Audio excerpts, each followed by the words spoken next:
Otacon, how did you get all of that brain power? Oh, it was a long road, Snake.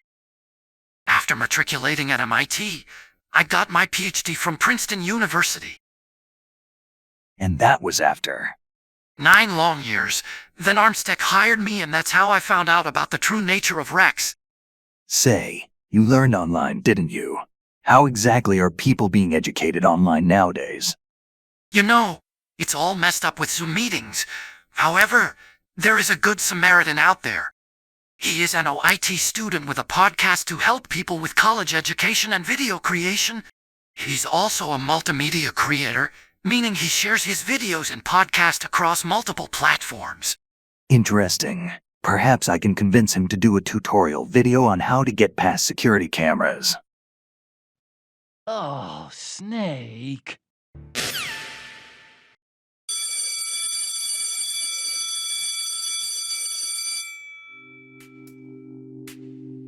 In a tight crunch for scholarships.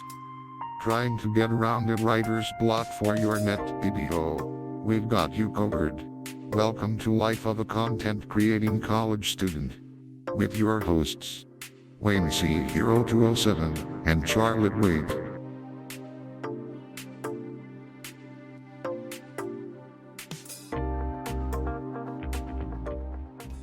Good evening and good afternoon and good morning, folks. My name is Colton W. Hurst, also known as Wainesy0207 on the internet. Welcome to season 1. Oh wait, season 2. Oh. My mind just went blank for a minute, folks. Season 2, episode 7 of Life of a Content Creating College Students. We're nearing late season 2. Yes, I can't believe we're halfway through already. This is Charlotte, co-host, and we're joined today by Zoe, a reoccurring guest, finally here for the term. And Sandra Bailey. Glad to have you on, Professor Sandra Bailey. I know you've wanted to appear for a long time since episode 1. When you got the first shout outs. Yes. Thank you for inviting me. So, how this breaks down is we're talking about content creation and college, both at the same time. The experience of both worlds. And I know you're somewhat of a creator yourself. Yeah, I am somewhat of a creator. As a professor, we do create content and we deliver content to students. Absolutely. Yes. And along with that, you have to keep in mind demographics, right? That's something you have to think of. Yes, right? demographics. Is that correct? Yep, we have to think about the different students we have in our class, their learning needs, and their different backgrounds and experiences that they bring to the classroom. So I think that that's what actually makes the teaching profession really interesting and engaging. Right. You can always change it up as things change, right? So it keeps it always interesting. And for context, Professor Sandra Bailey also taught me accounting 201 last term. And so she was the one that helped me learn about expenses, equipment, and knowing what goes into assets and liabilities. Of course, accounting is my passion, but I mostly like teaching accounting and accounting concepts because I believe that even if a student doesn't plan to be an accountant, there's a lot of value in understanding the language, and because accounting really is the language of business, and it's the language we all deal with. So I love introducing students to terms like debit and credit and recording of entries and financial statements and all of that. Something they'll definitely have to deal with outside of college, right? As they become proactive citizens, right? Yeah. And so my mom worked at a credit union, and so I had some background knowledge in the field. That's great. Yeah, some experience that you can bring to the classroom is always so helpful to provide some context or something to ground your newfound knowledge to. And I love to ask students, there's no prerequisite for our Principles of Accounting course, but what background do you have? And then sometimes, as Colton will tell you, in the middle of class, I'll say, I want you to erase everything you ever thought you knew about this, because we're going to change your paradigm today. Because a lot of terminology and things that we develop over time, like terms like debit or credit, are completely different when we're talking accounting. All right. Shall we go ahead and proceed on with the episode with that out of the way? Yes, wonderful introduction. Thank you so much. Well, Colton, what are 2 things that went well for you this past 2 weeks? Okay, so during the weekend following the previous episode, I had a chance to visit with my family and friends. My Uncle Des, Aunt Tara, and Aunt Donna, shout outs to the 3 of you. They all came together for a get-together for my mom, dad, and myself. How can we pass up on the opportunity to spend some time with the relatives? That is just so important nowadays, especially in this current day of age. The world's just too busy. Yeah. We gotta tell our loved ones we love them every once in a while, huh? Absolutely. And so they don't come down so often. That being said, the day after episode 6 was uploaded, we went down to Mia's and Pia's with the 3 making it the 5 of us. And I played some Ghostbusters Pro Pinball, albeit the controls were way clunkier than the virtual version of the premium model that I was used to. That bad experience can be disregarded. If you saw me there the day after season 2 episode 6 was uploaded, you didn't see anything. What kind of pizza did you get from Mia and Pia's? Well, I had a pepperoni pizza. I think the relatives had pineapple. And they had a bit of a larger pizza. I got the personal pizza. So do you like pineapple on your pizza? Weird if you ask me. Okay, we know where you sit on that side. I mean, taste sensitivities, sensitivity to textures. It's understandable. Yeah. Mm-hmm. Yes. That's a big no-no if you have texture. Please mind that. Yeah.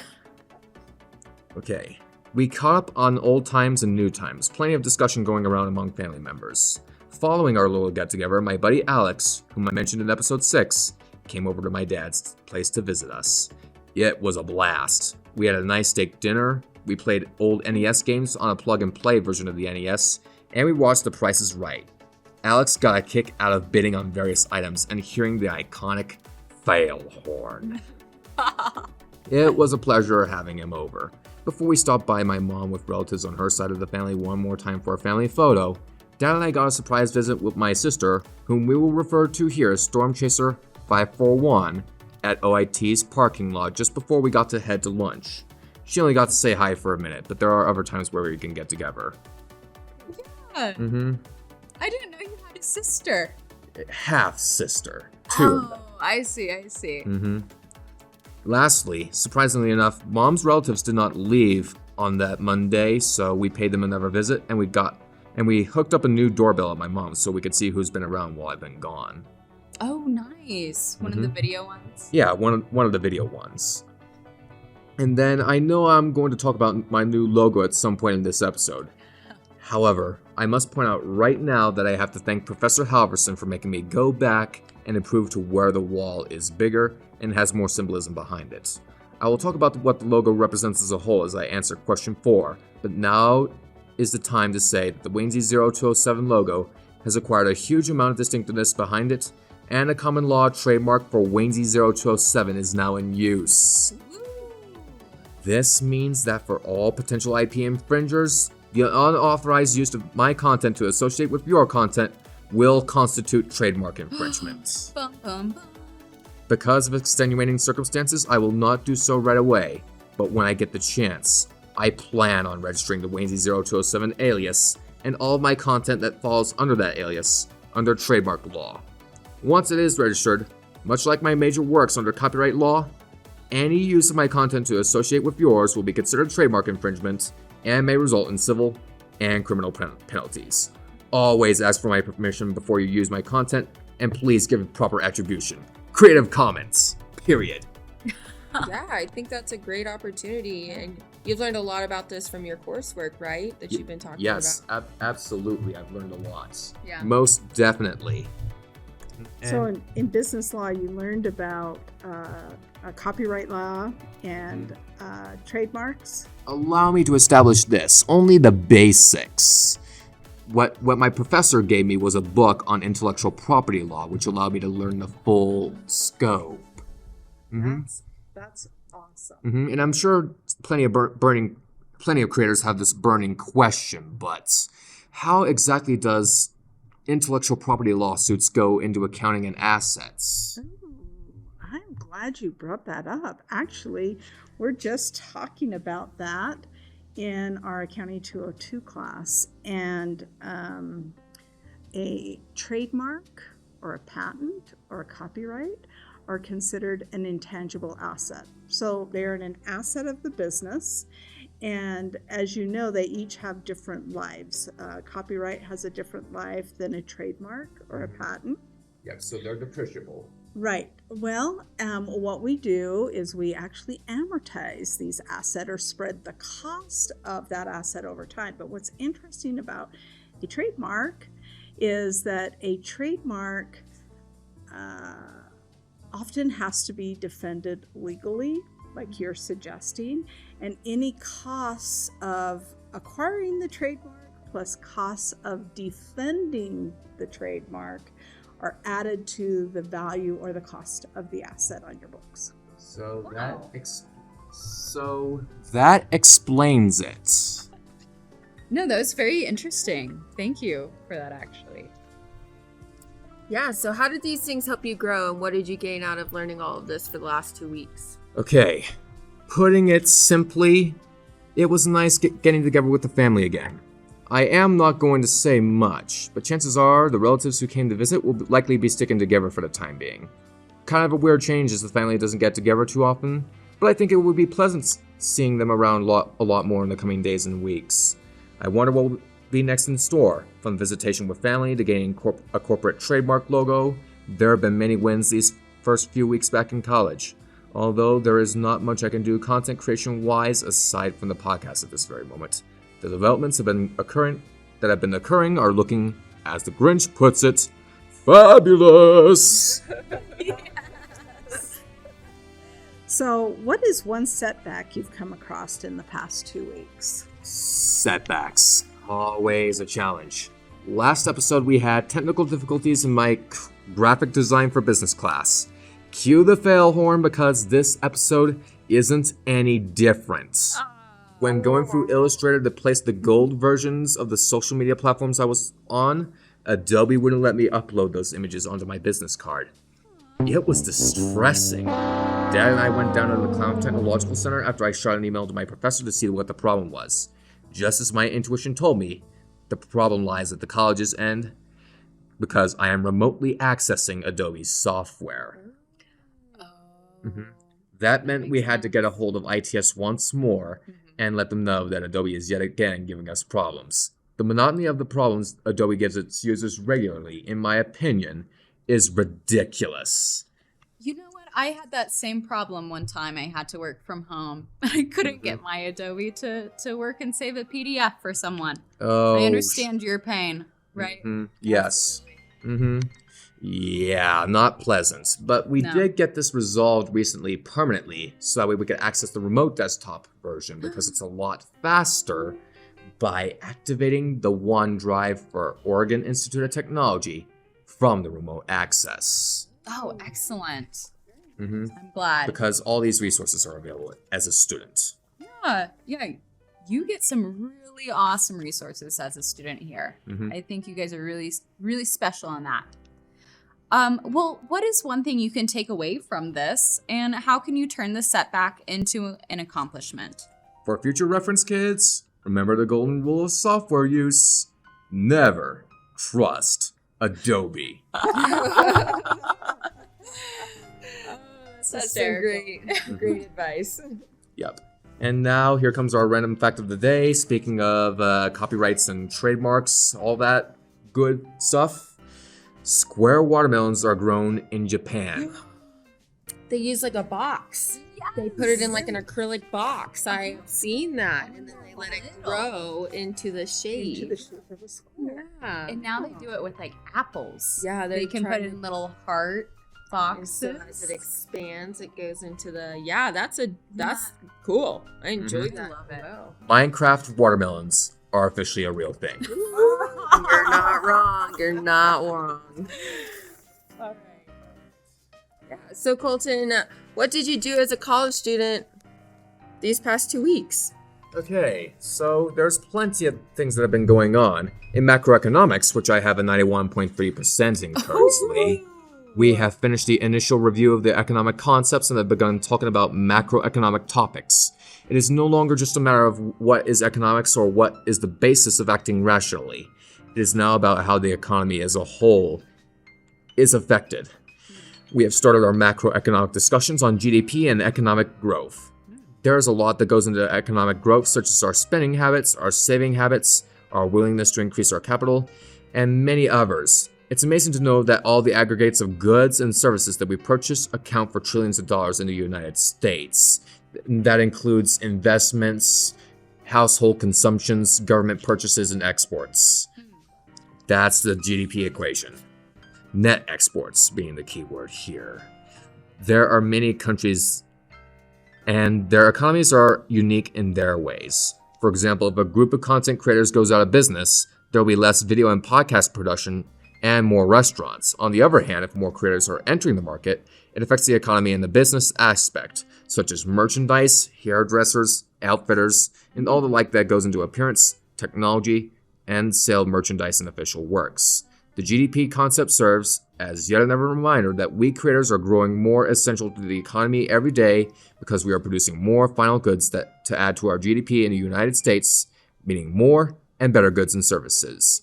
Please support your local small creators. In Business 349, we dove into the more strategic aspects of human resources, such as who do we promote and how do we create an effective job description. Indeed, there are still discussions about what is needed in HR, such as the analysis of jobs, how essential they are in serving a company's objectives, or how well people are trained in certain positions. However, I can see the intelligence HR personnel bring to the table. Most people stereotype them as people who use filler words to understand people. I can see that. I haven't heard that before, but I guess that is a stereotype. However, what they are doing is more than just using their words to convey understanding. They are bringing their skills and knowledge of the industry to the table to keep an organization consistent in their mission, and thus helping them meet the needs of the consumers through Six Sigma and total quality management. In Business 215, our research of Amazon continues. In Assignment 2, we constructed timelines of the company's history. And as the course continues, I'm learning more about communicating visually from Professor Jared Emmerd. I'm also furthering my knowledge of Excel in his MIS 102 course as the term goes by. The best part about his lab is the times of attending the class, and class attendance is super flexible. I'm sure plenty of students will find this course easily if they familiarize themselves with Excel's functioning and programming. And now the moment you've all been waiting for. In Business 256, I've begun redefining the Waynesy 0207 brand. Makeovers are now underway with the creation of the new channel logo for all my social media platforms. From this point onward, I think we might have checked this out before, but this is a new episode format. We're already breaking the fourth wall yet again. Every day. So I'm working closely with Professor Halverson to redefine my channel's fonts regularly. From this point onward, there's no holding back. What I choose to define this channel's aspects is what I'm sticking to. Even this podcast's logo has been updated with the Oswald font as well as the Constantia font. Oh. So you're spending time really building out your brand. What things you want to keep articulating, right? Right. So from this point onward, yes, we're going to have to remain consistent here, folks. This is no joke. So anyways, anytime someone sees a certain font or the iconic fourth wall that is displayed on my channel's profile pictures, they are going to say, hey, we know this guy. He does amazing things to keep us entertained. Check him out. Absolutely. Yeah. That's what building a brand is all about. Yes, definitely. Absolutely. Yeah. All right, hang on. Let me change the color pattern just for experimentation. All right, Wait, yeah, that's better. That's better? Mhm. We're good? Yeah. And you can always cut that out since you're Right. using Audacity, right? Yeah, live bloopers, everyone. Oh, or we keep it in. What lessons were taught? How can you apply or enhance your studies based on your experience? Okay, yet another very, very good question. The lesson was learned early on. Whenever you get a new piece of software, experiment and play around with it. You'll never know what you could come up with unless you try something. Trying something new can be a breath of fresh air for any work you create. Mm-hmm. Yep. And so what did you do as a content creator in the past 2 weeks? Okay, my days as a creator have been spent troubleshooting issues with the troublesome Adobe software and making remodeling changes to my social media channels, starting with the channel logo. So, depending on the circumstances, you may have seen the old Waynesy0207 channel name in gold disappear. The Waynesy0207 logo has been changed to stay consistent with what I do as a creator. Consistent, mind-boggling, fourth wall breaking entertainment. That golden broken fourth wall with the 4W symbol on it with the rocket isn't going anywhere anytime soon. I also took the time to redo my filters and recording settings for my microphone through NVIDIA Broadcast and OBS. One tutorial video I watched was instrumental in terms of the audio-only aspect of my content, namely these podcast episodes. In that tutorial, I learned how to use Audacity for my audio recordings to remove unwanted noise even after applying the noise reduction in NVIDIA Broadcast and make high-quality voiceovers for you to enjoy. As of this episode, we are using Audacity to record the voiceovers for the podcast episodes. This will be a test. If it turns out well, perhaps we will turn to Audacity for future recordings as well. In a matter of days, I expect to have a handle on Photoshop software as well, and looking forward to new developments, both visually and orally. Yeah, I'm excited for your switch over to Audacity. That's how I learned podcasting when I first started out. And I think it's really user intuitive. Yep. And I think it'll be fun as you grow in your sound editing and engineering, right? Learning how to cut clips, how to erase voices that may have been quiet, Right. or cut down loud voices. Yeah. I know sometimes I can get too loud. Right. And I'm even experimenting right now, switching polar patterns back and forth. Oh, Right, it's always an experiment, right? Making sure what works and what doesn't work. Yeah. Sometimes you just gotta play the old balancing act. Absolutely. Yeah, so how did the overall production turn out if you created any form of content, and how can you improve that content such as this based on your experience? And if you expanded on your equipment, how does it function and how will you improve your content? Okay, so don't get me wrong, although I don't trust Adobe one bit, much like my other software, Adobe's is powerful. It's a high-risk, high-reward basis. However, I still would not recommend Adobe.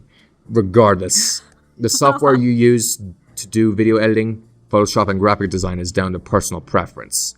However, whatever software you choose, make sure it's reliable, valuable, and functional. Getting something with flashy features and bells and whistles doesn't help anything. Also, if you are unsure of a certain aspect of video production or even in your studies, there are plenty of YouTube tutorials out there to get you back on track. Please don't hesitate to turn to creators such as ourselves for advice. absolutely. You got to start somewhere, right? Yes. Creators, professors, even tutors are available pretty much 24/7 if you consider the non-workaholic aspects. Yeah, don't work too hard or you'll be super tired. Yep. And I'm sure you can attest to this too. Oh, yeah. So, Colin, I've had many conversations with you about that and how to better prioritize the time and align the time we spend on a variety of things with what we care about the most, right? Right. And so, if you have a story to share regarding workaholism, would you mind sharing? I'm glad you asked. So I have a quick story. I'll try and make it quick. Many years ago, with my husband and I went to visit our son who was living in a foreign country. And when we went there, he took us around to meet a bunch of people. And one of the individuals he had us meet was a producer that produced television programming. And he sat down and had this conversation with us and was very kind to talk to us. And finally I said, I know you have a busy schedule and you have a lot of things going on. And he said something I will never forget.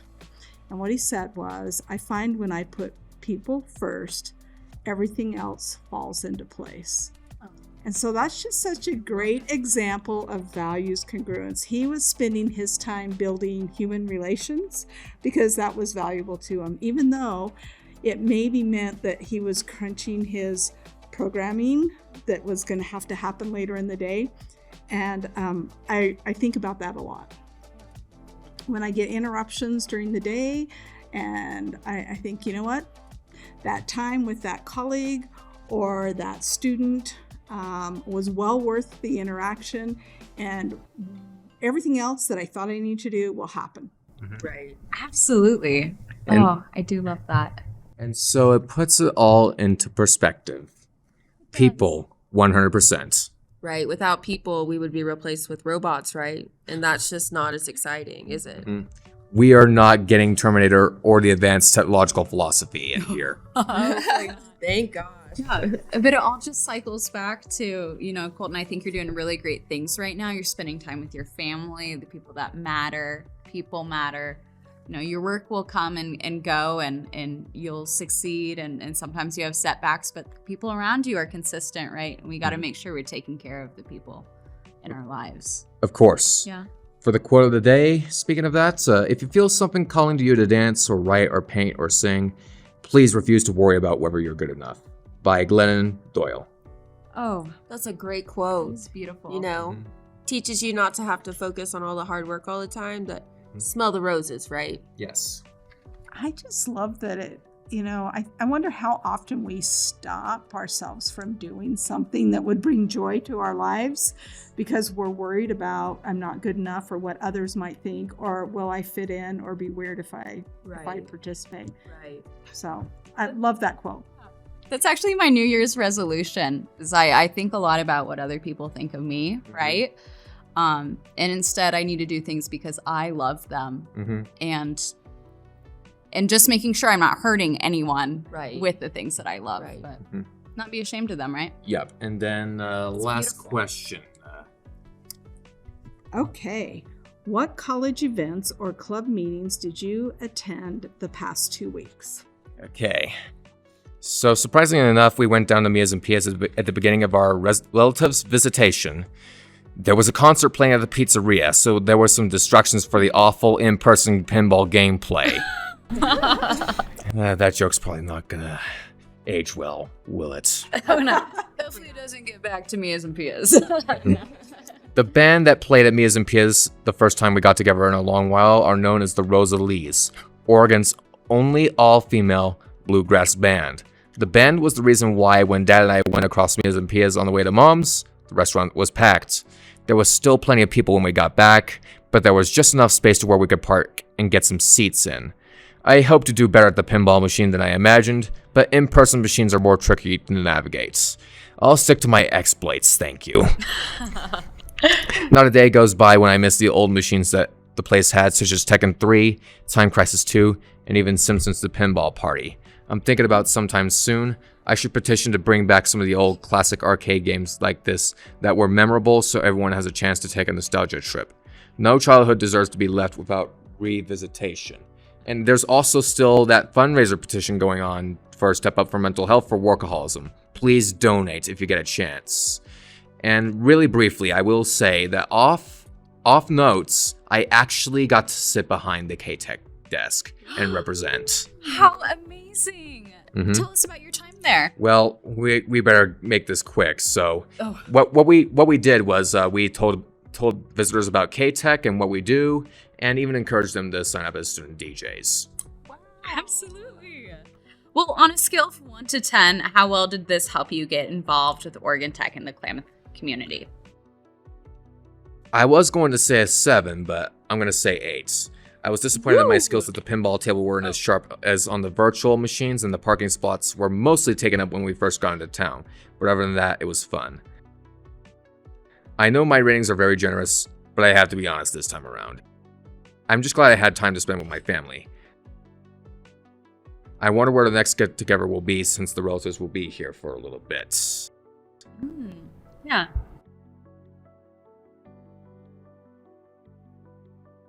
maybe another. Oh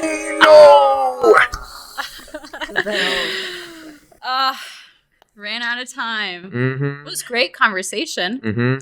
How the horn sounds How that horn sounds. and yep, such a shame to admit it, but our time is up. But we aren't leaving before giving out our scholarly shout-outs and creator credits. First off, I'm giving this first shout-out to Professor Jason Smith.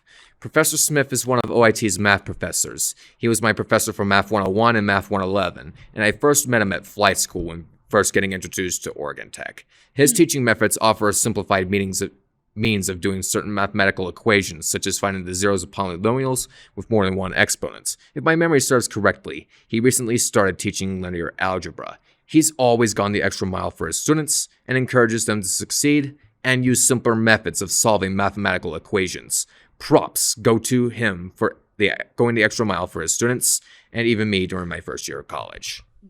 Absolutely. And doesn't he have a hand in running the math lab? Yes, he does, actually. Yes, he's always searching for additional tutors for his math lab. And this second shout out is going to Charlie Knittel. Charlie has been an outstanding student leader at Oregon Tech.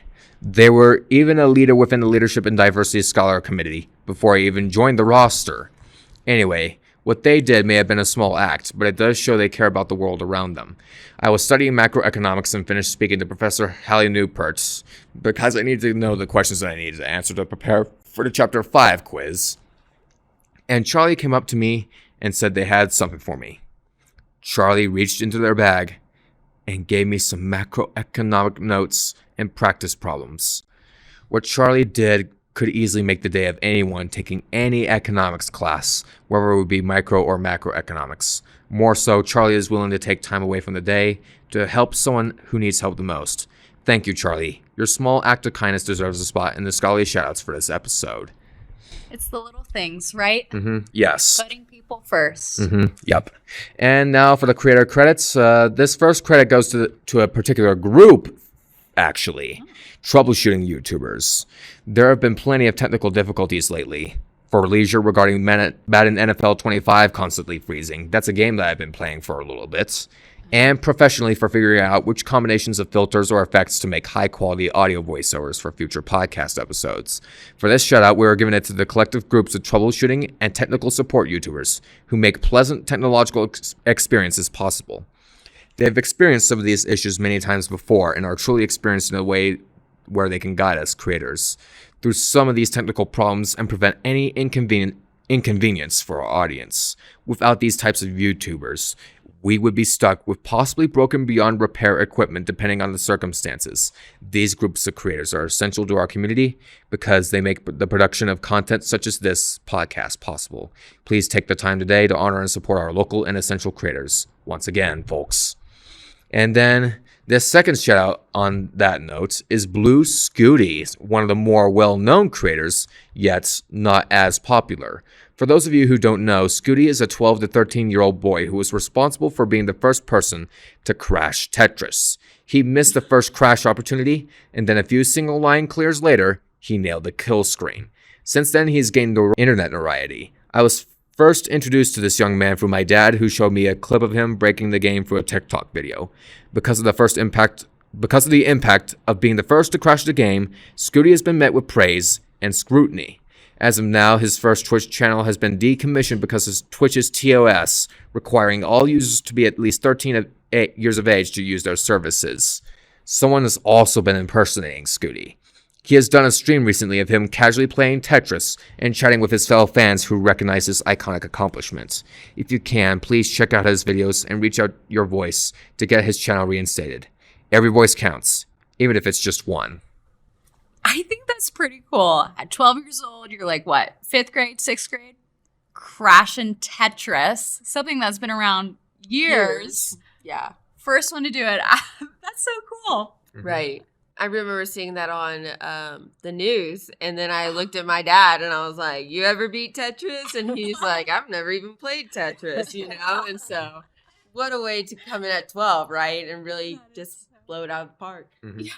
Yeah, I played Tetris for the first game of the NES collection with Alex, and we both did terribly at it. It was a different kind of Tetris. Not Yeah. the original NES Tetris that we all know and love, but Mm. rather a more enhanced graphic version of it. Yes, Ooh, absolutely. HD. Yeah, or at least more pixels, I should say. Mm. Well, Professor Sandra Bailey, thank you for coming on here. I'm glad you got to go in before your retirement. Thank you for inviting me. I'm so happy to have been able to be here with you on the show today. And I wish you all the best. Thank you again. Yeah, We it's had been such great a to be in here. It's been a great episode today. Yeah. Wonderful Mhm. chats. Yeah, and an amazing second season, too. Absolutely. Mhm. So before you leave, folks, please make sure to review the episode and let me know what you thought of the episode and answer the Q&A below. So with that being said, there will be disappointments in life, but us humans have the power to turn those disappointments into accomplishments. Soon enough, I'll have these streams back up and running, but stay tuned for those updates, like I said. This is Waynesy0207, aka Colton W. Hurst, aka the Fourth Wall Breaking One-Man Army. Signing out. Good night, everyone. See you in episode 8. Good night. Special thanks go to Oregon Institute of Technology, celebrating 75 years of applied learning in Plymouth, Oklahoma counties. This has been a Fourth Wall Breaking One-Man Army production.